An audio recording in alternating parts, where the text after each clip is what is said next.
Salam uşaqlar, hər vaxtınız xeyir olsun. Bugün sizə imtahanda bizə ən çox düşən sual tiplərini izah edəcəm. Ümumiyyətlə bal necə bölünür? 50 bal qapalı suallar verir, 50 bal da açıq sual verir. Qapalı suallar 2.5-dən hesablanır, açıq suallar da 5 baldan hesablanır. Cəmi 10 açıq olur, 20 dənə də qapalı olur. 20 dənə qapalının 10-u dil qaydasındadır, 5 isə 2 mətnə düşür.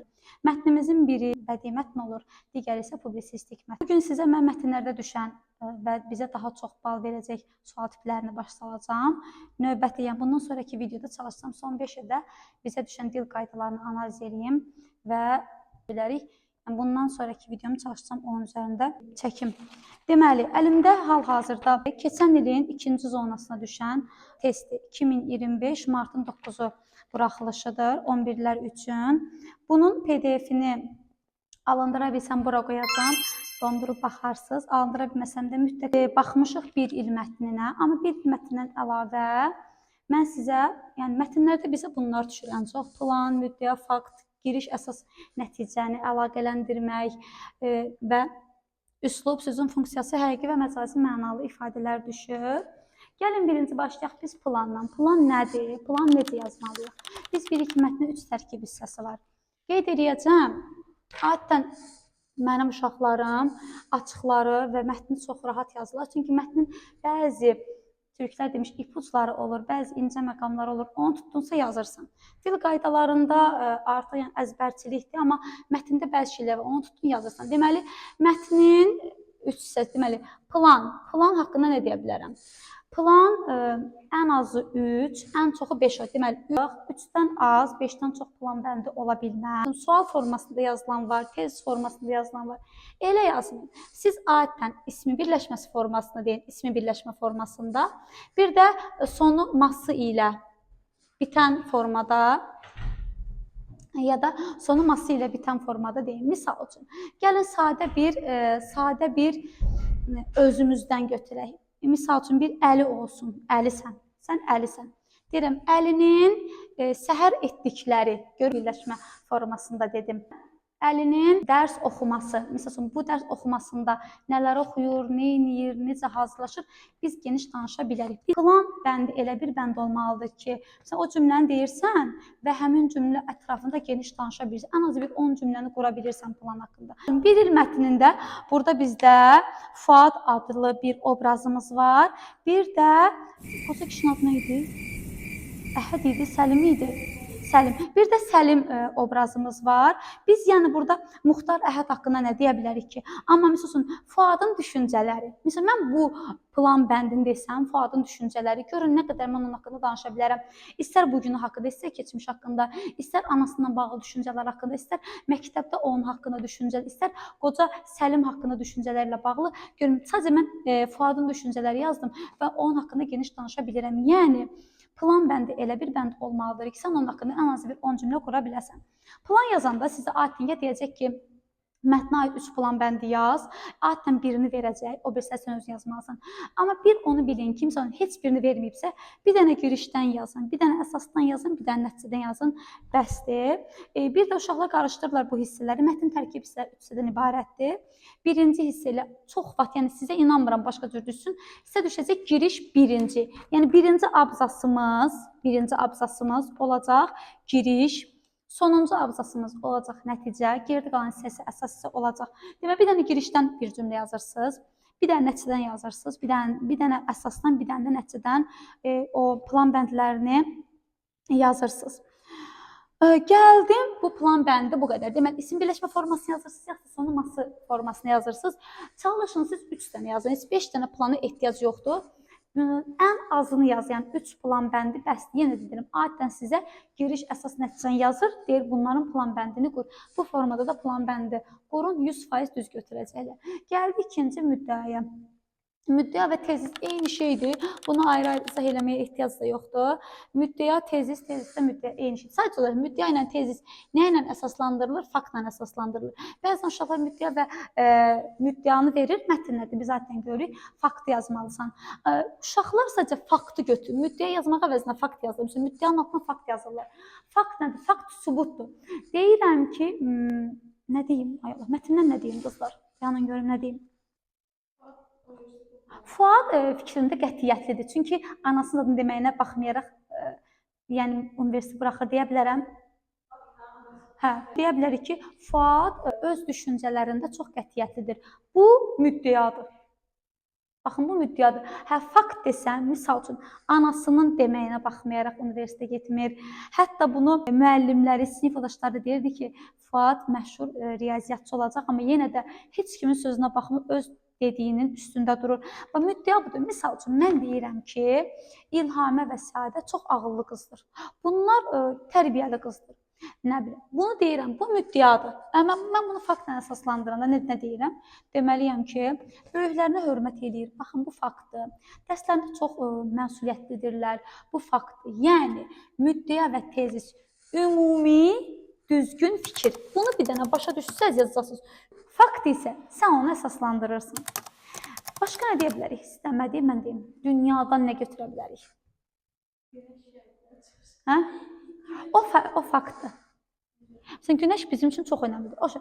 Misal üçün, günəş bizim üçün çox önəmlidir. Günəş həyat üçün çox önəmlidir. Faktla deyə bilərəm, günəş olmasa həyat olmaz, yaşayış olmaz, insanlar, nə bilim, enerjisiz qalar. Misal üçün, məktəbə getmək çox vacibdir, bu müddəadır. Mən bunu faktla əsaslandıranda deyə bilərəm ki, məktəbdə bizim dünya görüşümüz artır, 1, məktəbdə sosiallaşırıq, 2, yəni ünsiyyət bacarıqları, digər bacarıqlar formalaşır. Məktəbdə təkcə təhsil mi alırıq? Yox. Məktəbdə həmçinin biz həyat dərsləri öyrənirik. Yəni, tək mətnə əlaqələndirmək istəmirəm. Müddəa və tez eyni şeydir. Özünüzü saçdırmayın. Müddəa da tezisdə yazsa, bilin ki, ümumi düzgün fikir yazmalısın. Hansı ki, biz onu faktdan əsaslandırmalıyıq. Getdik. Faktı da dedim. Faktı da bunların arasına qatdım dedim. Giriş əsas nəticə burada qeyd eləmişəm. Bizdə açıq suallarda çox düşür. Mən son 2-3 ilin buraxılışlarına, bütün zonalarına baxmışam. Həmin zonalarda bizə düşən sualları analiz eləmişəm. Demə, mətnin 3 hissəsi olur. Onu bayaq dedim. Giriş əsas nəticə. Giriş sizə düşəcək. Narahat olmayın. Birinci abzas giriş olacaq, sonuncu abzas nəticə olacaq. Geridə qalan isə əsas olacaq. Bütün əsas məsələlər əsasda, yəni bütün fikirlər bizdə əsasda formalaşır. Bir də uşaqlar bizə düşür giriş və əsası əlaqələndirən cümlə. Bunu çox nadir də düşsə, amma yazmaqda biraz çətinlik çəkirlər. Bəzi suallar var, az düşür, amma yazmaqda asan olur. Bu isə çətin tiplərdəndir. Əslində çətin görünür, amma həqiqətən çətin deyil. Bax, mətni mən sizə yenə aşağıda qeyd edəcəm, ya sağ tərəfində qeyd edəcəm. Amma gəlin baxaq, birinci abzasın sonuna baxaq. İndi mən anama dəstək olmaq istəyirdim. Qardaşımla məni tək böyütmüş, çox çətinliklər görmüşdü. İndi deyir ki, giriş və əsası, yəni əsas hansıdır? Briqada yoldaşlarından başlayan cümlə. Deyir, bu hissəni əlaqələndirən cümlə yaz. Bu açıq sualda düşür sizdə və yaxud da variantlarda verilir, A, B, C, D-nin içində verilir. Siz nə tip cümlələr yazmalısınız bura? Nə tip cümlə? Siz bunu necə əlaqələndirməlisiniz? Siz necə eləyin, ay uşaqlar? Siz görmüşdünün davamına bir dənə cümlə artırın ki, o cümlədən sonra briqada yoldaşlarım, qocaman usta Səlim gələndə heç bir məntiqi uyğunsuzluq yaranmasın. İndi fikirləşin. Siz də fikirləşin, mən də fikirləşin. İndi mən anama dəstək olmaq istəyirdim. Qardaşımla məni tək böyütmüş, çox çətinliklər görmüşdü. Nə? Ay, əla. Buna görə cürbəcür işlərdə işləyirdi, misal üçün, anam. Bu bir. Sonra deyil. Mən bir çox iş yerləri axtardım. Yox, çünki davamında bir qada yoldaş. Buna görə də özümə yeni iş tapdım. Bəli, görürsünüz uşaqlar, həm görmüşdü, mən iş axtarıram onsuz da, işləmək istəyirəm, anama kömək olmaq istəyirəm. Bununla bağlı bir cümlə artırdım, davamında da yeni iş yerim. Və indi gəlin, əsasla nəticəni əlaqələndirək. Əsasımız harada bitir? Mənası olduğunu düşünüb sustum. Nəticəmiz harada başlayır? Məktəbi bitirəndən sonra 2 sentyabr. Ya cümləni artıra bilərsiniz, məktəbi bitirdimdən əvvələ, yaxud da düşünüb sustumdan sonraya. Bir müddət vaxt keçdi, deyə bilərik. Məktəbi bitirəndən sonra 2 sentyabr qarşılayıram. Olar? Bəli, yaxud da yay bitdi, deyə bilərikmi? Yay bitəndən sonra sentyabr başlayır. Sonra nə deyə bilərsiniz? Heç bir şey demədən oradan uzaqlaşdım. Düşünüb sustumdan sonra artırmaq olar. Düşünüb sustumdan sonra heç bir şey demədən oradan uzaqlaşdım. Yəni, girişlə əsası əlaqələndirmək üçün cümlələri hara artıra bilərsiniz? Ya əsasın sonuna, ya da nəticənin əvvəlinə artırmalısan ki, heç bir uyğunsuzluq yaranmasın. Bu da girişlə əsası əlaqələndirən cümlə həqiqətən çətin olmur. Hətta açıqda biraz çətin olmur, variantı lap asan olur. Sən bir ban götürüb qoya bilirsən. Elə götür qoy, elə də rahat tapacaqsan. Oldu mu? Gəldik. Uşaqlar, deməli bizə bir də düşür üslub. Üslubdan yəni qaçış yoxdur, mümkünat yoxdur. Mətnimizin biri bədii üslub olur, biri isə publisistik üslub olur. Hətta mən sizə deyim, publisistik üslubu işləmək çox asandır. Mənim bəzi şagirdlərim var, deyir mən publisistik üslubda olan mətni oxumuram, variantlarla çıxış edirəm. Bizə nə lazımdır? O mətni düzgün yazmaq. Yaza bilirsən, bacarırsan, lap əla. Bizim üçün çoxlu praktika lazımdır. İkinci sənin 11 üçün olan hissələrini, mətnləri mütləq işləməlisiniz. Birinci sənin mətnləri mütləq işləməlisiniz. Yəni dimin öz testini mütləq işləyin. O birinci növbədə olandır. Digərləri sonra ola bilər, amma birinci mərhələdə dimin öz testləri. Deməli, üslubumuzun biri bədii üslub olur, biri isə publisistik üslub olur. Amma digər üslublar düşmürmü heç? Biz heç mi rəsmi üsluba rast gəlmirik mətndə? Heç mi nə bilim məişət üslubuna, heç mi digər hansı qaldı? Publisistik üslub, rəsmi, elmi heç mi rast gəlmirik? Xeyr, gəlirik çərçivənin içində. Əgər burada çərçivə görsəm mən, nə gözəl, yoxdur. Çərçivədə mətn verir, maddələr verir və yaxud da nə bilim bilmədiyimiz cümlələr verir. Bilmədiyimiz cümləsi deməli elmi üslubdur. Yox, maddələr veribsə deməli bu rəsmi işgüzar üslubdur və deyir üslubları müqayisə elə.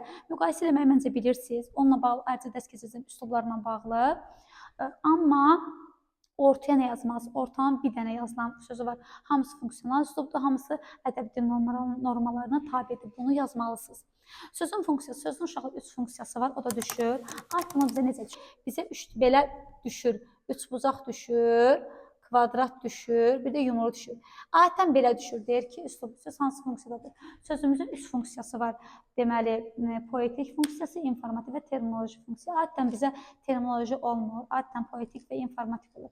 Bədii mətndə poetik olacaq təbii ki də, amma publisistik mətndə informativ olacaq. Bəzən uşaqlar çaşırlar ki, ay müəllimə, bir də qarşılığı deməmişəm.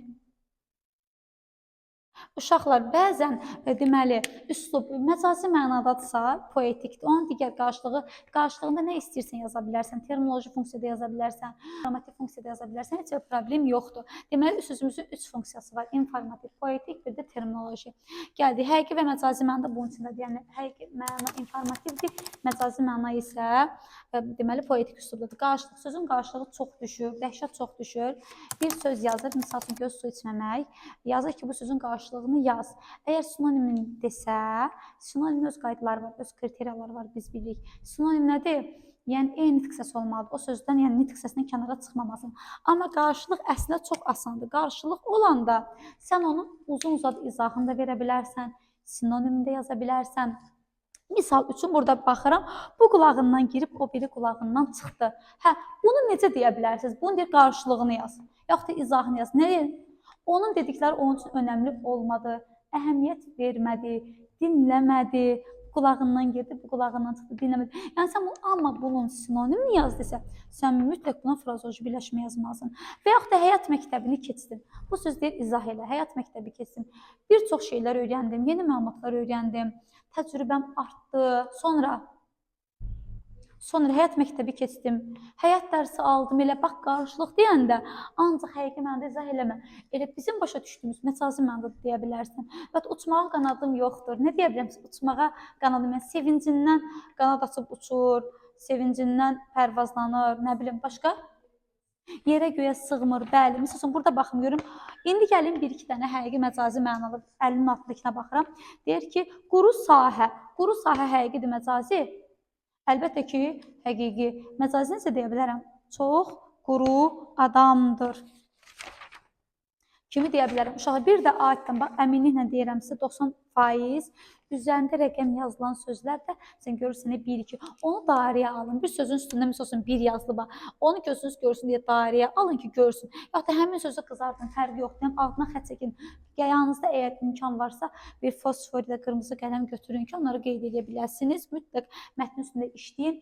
Bir dəqiqə, bircə dəqiqənizi ayırıb mətndə suallara baxın. Çünki bəzən elə sual olur deyir ki, mətnin hansı abzasında mətnə məzmununa uyğun olmayan cümlə var. Sən bir də onu mətni təzən oxumalısan. Amma elə eləmə. Yəni birinci suallara bax. Elə də göz gəzdir. Yəni bir dəqiqəni alacaq, göz gəzdir. Ondan sonra oxumağa başla. Və üzərində rəqəm yazdığında həqiqi məcazi istəyir. Ona görə onları dairə eləyin. Adətən bu çıxdaş üsulundan olur, çünki variantlarda olur. Həqiqi məcazi. Başqa nə deyim?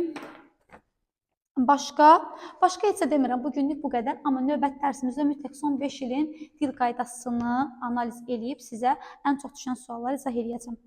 Sağ olun, salamat qalın.